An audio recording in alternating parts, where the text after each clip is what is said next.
Edith had lived long enough to witness the seasons of life turn over and over like pages in an old, yellowing book. Her world had once been full of colors: reds from the roses she planted every spring, blues from the ribbons she tied in her daughter's hair, gold from the sunlight that used to slip through the windows at dawn. But with age came silence, and with silence came darkness. Her eyes clouded slowly and steadily until the world around her dimmed into shadows she could no longer shape. She had moved into her son Daniel's home 5 years earlier. When her sight faded to the point where she could barely hold a cup without trembling, Edith had once raised him with stern hands and endless patience, teaching him how to walk, how to speak, how to understand kindness. She never imagined that life would twist in such a cruel circle, that one day she would depend on his mercy instead. But mercy was not something freely given in this house. Daniel's wife, Clara, had never liked sharing her home. She had a face sharp like winter wind and words that sliced even deeper. Clara always believed that Edith's presence was a burden and unnecessary shadow lingering in corners, someone who took up air and space and attention. Clara kept the home bright and beautiful on the surface, but inside her heart was a room with doors bolted from the inside. Edith felt the tension every day, even without seeing Clara's cold stare. She heard it in the sighs that dropped like stones when she asked for help.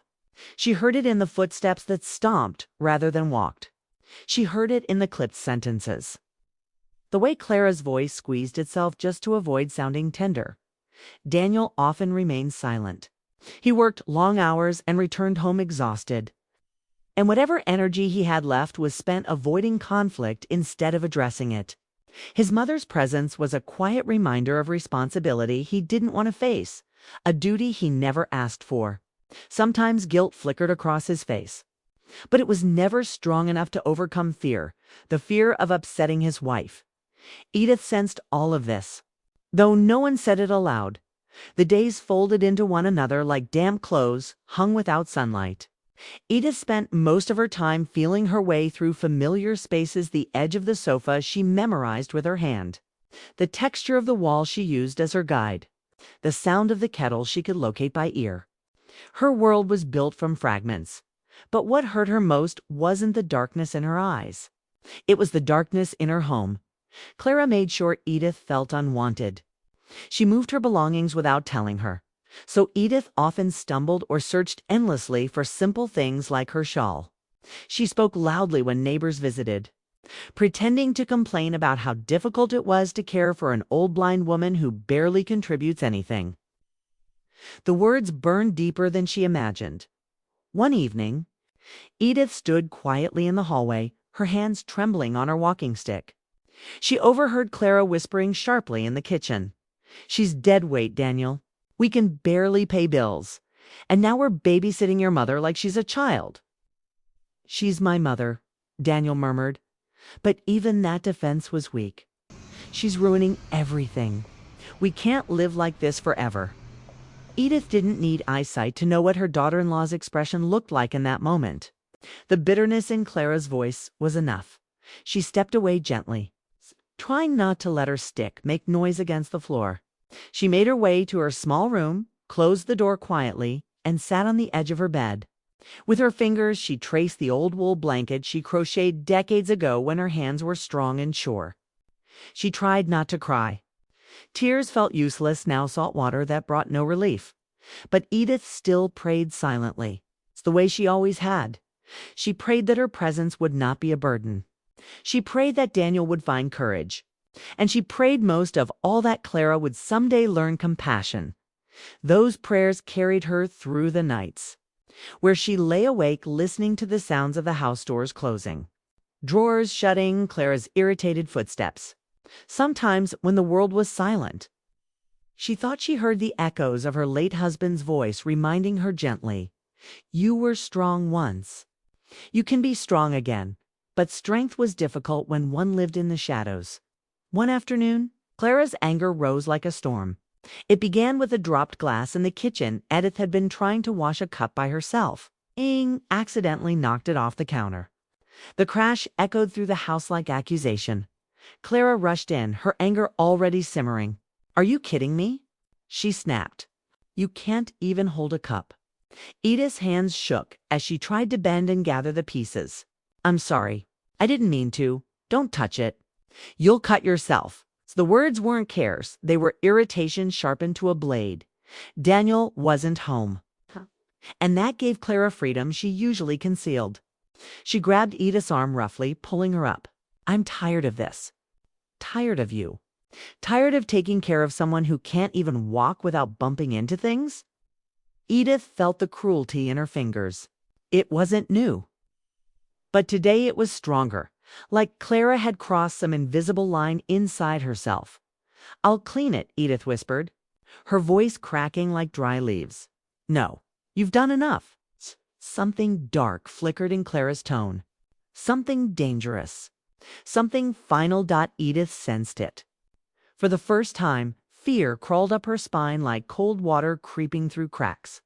Clara stepped close. So close, Edith could feel the heat of her breath. "Daniel will never choose you over me," she whispered, bitter triumph dripping from every word. "I'm the one who decides this house, and I'm done being your caretaker." Edith's pulse trembled. "Clara, please. I never meant to save your breath." Clara turned sharply. "You won't be my problem for long." The air in the room shifted heavy and threatening. Edith felt the change without even seeing Clara's face. That night, Edith lay awake on her narrow bed, listening to the stillness. She could feel that something terrible was coming. She didn't know when or how, but she knew Clara well enough to understand the danger behind her silence. The darkness in her eyes was nothing compared to the darkness growing in her home. It was only a matter of time before it consumed her completely. The next morning brought no peace. Edith woke to the distant sound of Clara slamming drawers in the kitchen. The house felt colder than usual, as if every room sensed the tension thickening like fog. Edith reached for her stick and slowly made her way out, relying on the soft tapping on the floor to guide her. She hesitated near the doorway to the kitchen. She could hear Clara muttering under her breath, her voice sharp as broken glass. Something metallic clinked, maybe pots, maybe something else. Edith didn't want to disturb her, but hunger tugged at her stomach. She hadn't eaten since the day before. "Clara," she asked softly, "is it all right if I make some tea?" Clara didn't respond at first. She let the silence stretch, making Edith feel small and uncertain. Then, abruptly, she turned. "What do you want now?" she snapped. Just tea. I can make it myself." "No, sit down," Clara ordered, her tone laced with impatience rather than care. Edith's fingers tightened around her stick. She shuffled to the nearest chair and sat down slowly, trying to ignore how Clara's footsteps circled her like a predator judging its prey. The kettle warmed, and the quiet simmer filled the room. But Edith sensed something else under the surface. An angry energy swirling in the air. Clara set the cup before her and hissed, "Drink and try not to spill it." Edith reached carefully, her old fingers trembling as she searched for the handle. Clara rolled her eyes loud enough that Edith felt it. As Edith lifted the cup, Clara added in a voice low and venomous, "You're ruining everything. You think Daniel will take care of you forever? Wake up. He's only stressed because of you." Edith paused mid-sip. Her throat tightened. "I never wanted to be a burden, but you are, and I'm tired of pretending otherwise." Clara's words stabbed deep, each sharper than the last. Edith swallowed her tea despite the ache in her chest. Suddenly, Clara continued, "Daniel and I were talking. Maybe it's time you moved to a nursing home." Edith's heart clenched. "Daniel said that. He agreed with me," Clara lied easily.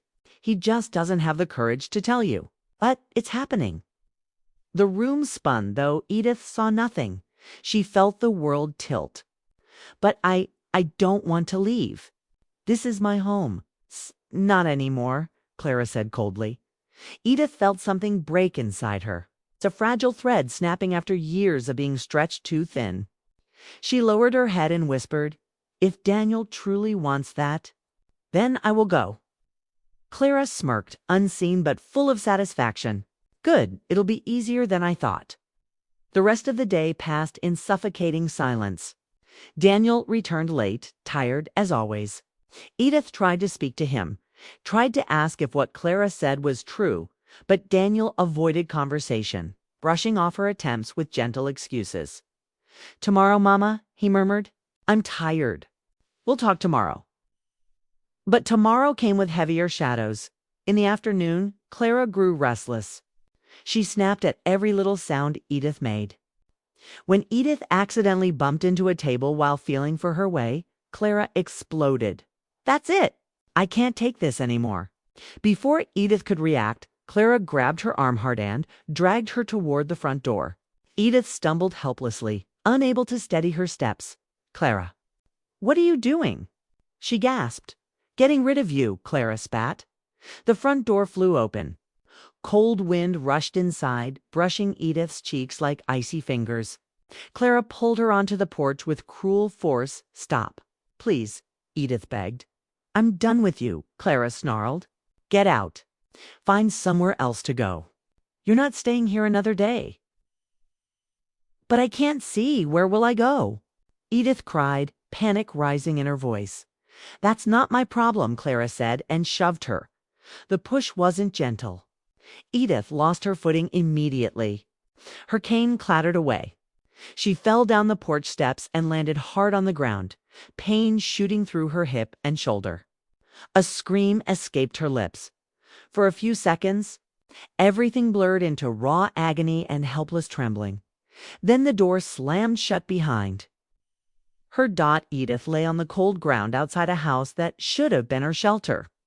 The gravel dug into her palms. The air bit at her skin. She tried to push herself up, but pain throbbed through her bones like dark lightning. Inside. Clara walked away without guilt, without hesitation, without heart. Edith was alone, blind, injured, and abandoned. Minutes passed. Maybe longer. Time blurred when one was hurting and helpless.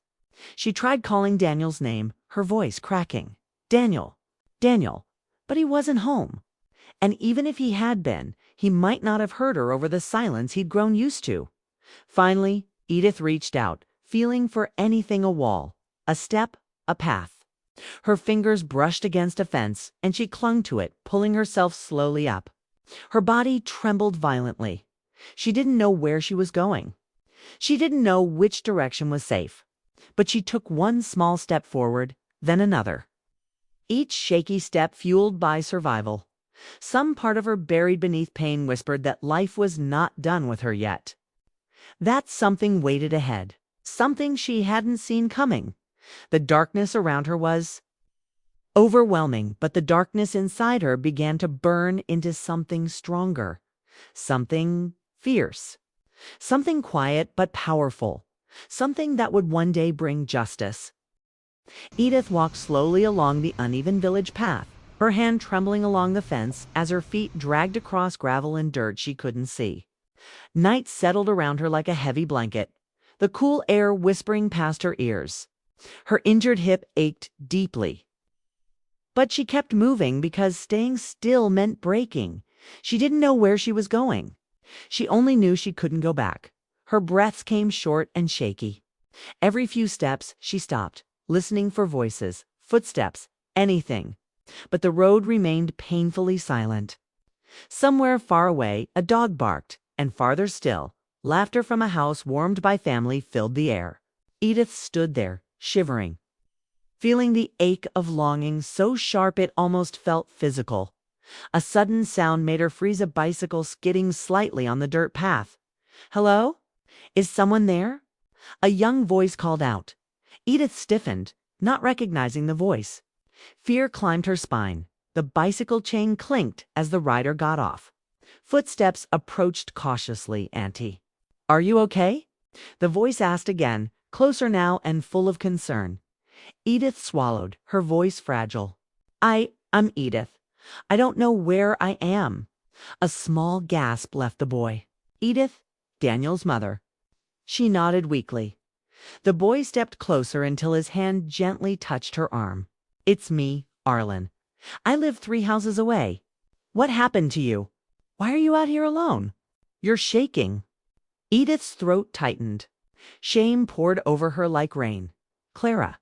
She told me to leave. She pushed me. Arlen stiffened. He wasn't more than 14, but in that moment, he sounded older.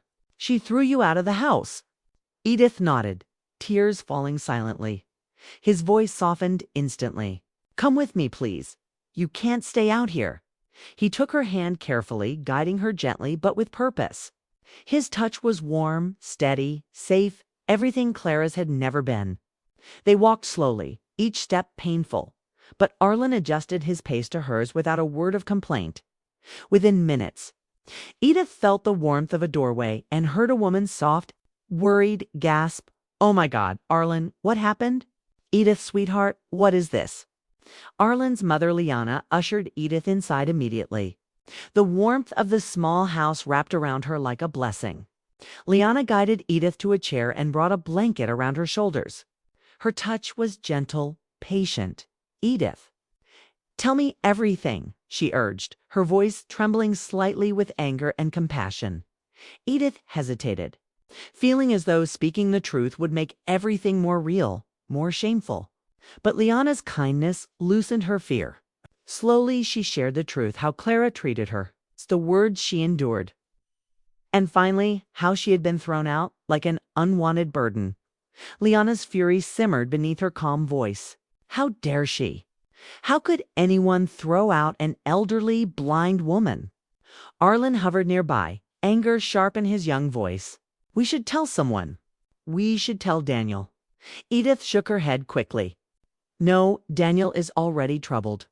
I don't want to cause him more pain. But he needs to know, Arlen insisted. Liana put a hand on her son's shoulder. Not yet, Arlen. Let her rest first. Edith felt a wave of relief as Liana pressed a warm cup of soup into her hands. The smell alone made her chest loosen. She ate slowly, sensing warmth spreading through her body. When she finished, her eyes filled with grateful tears. You've done too much already, she whispered. Liana gently wiped Edith's cheek. No, Edith, this is what people should do, not what Clara did. That night, Edith slept in their spare room, wrapped in blankets that smelled faintly of lavender. It had been years since she felt safe enough to sleep deeply. Her breathing softened, tension draining from her frail body. But safety was not the end of her journey. The next morning, a loud knock startled the quiet house. Liana rushed to answer it, and Edith recognized the familiar voice immediately. Have you seen my mother? He asked, panic thick in his tone. She wasn't home last night, and Clara said she left. She said she wanted to go live somewhere else. Liana's rage almost pushed through her voice, but she swallowed it. Daniel, come in. Daniel stepped inside, confusion filling his footsteps as he spotted Edith rising slowly from her chair. His breath caught. Mama, oh my God, Mama. He ran to her, holding her hands. Where did you go? Why didn't you tell me? Edith felt her heart squeeze painfully. Daniel sounded so scared, so genuinely worried. I didn't leave, she whispered. She made me go. Daniel froze. What? Edith trembled. Clara pushed me out. She said you agreed to send me away. To a nursing home. Daniel's entire body went cold. He stood up slowly, his eyes burning not with confusion, but with dawning. Horrifying clarity. Clara had been lying, manipulating him, hurting his mother behind his back. Daniel clenched his fists until his knuckles whitened. I trusted her. I believed her. And she did this. To my mother? Liana touched his arm gently. You need to be calm, Daniel. He shook his head. No, I need to protect her. He kneeled before his mother again, tears filling his voice. Mama, I'm so sorry. I should have seen the signs. I should have known. Edith stroked his cheek, forgiving him with a touch. You've been working so hard. You didn't see because you were exhausted, not careless. But Daniel's guilt grew heavier than the morning air. He stood up again, a storm growing inside him. I'm taking you home, he said firmly. And Clara, Clara and I are going to talk. She won't hurt you again. Edith hesitated. Daniel, don't fight. Please, I don't want to be the reason your marriage breaks. No, he said, his voice steady and firm. You're not the reason. Her actions are. But before Daniel could take Edith home, something happened that changed everything. Outside. Clara stood at the gate, watching, listening. She had followed Daniel, and the hatred in her eyes was darker than ever. Clara stood at the gate like a shadow stitched into the morning light. Her arms were crossed and her eyes narrowed, burning into the small home where Edith had found shelter. She had expected Daniel to be devastated, frantic, confused, but not this. Not him discovering the truth. Daniel opened the door, ready to guide Edith outside. But the sight of Clara waiting made him stop cold. Clara's voice sliced through the quiet like a blade. So, this is where you ran off to? Edith flinched behind him. Liana stepped protectively beside her. Daniel took a breath, his voice low but steady. Clara, inside now. We're talking now? Clara raised her chin defiantly. We're talking here. I've done nothing wrong.